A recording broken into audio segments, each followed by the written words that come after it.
Творожный пирог жасаймыз. Ол үшін ұнымызға разрыхлитель және қантты салып, жақсылап араластырып аламыз қасықпен. Одан кейін майымызды теркадан өткіземіз. Егер қатты болып тұрса, ал бөлме температурасында болса, пышақпен кесіп сала бересіз. Содан кейін қолыңызбен жақсылап үгітіп алып, 2 жұмыртқаны қосып, қаймақ қосамыз, жақсылап қамыр илейміз. Иленген қамырымызды шамалы уақытқа холодильникке қоя тұрамыз.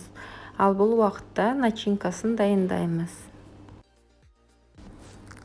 Ол үшін творогымызды алып, оған қант қосып, 2 қасық қаймақ қосып, және де 1 жұмыртқа қосып, жақсылап араластырып аласыздар. Қамырымызды алып, үлкендеу және кішілеу етіп 2 бөлікке бөліп алыңыздар. Және де 4 бұрышты қылып жаямыз. Пісіретін формамның өлшемі 30-25 см. Қамырымызды орналастырып, ортасына салмасын саламыз. Және тегістеп біркелкі етіп жайып шығамыз. Қалған қамырымызды жұқалау етіп жайып, көрсетілгендей етіп бөліп, жақсылап пирогымыздың үстіне сәндеп орналастырамыз.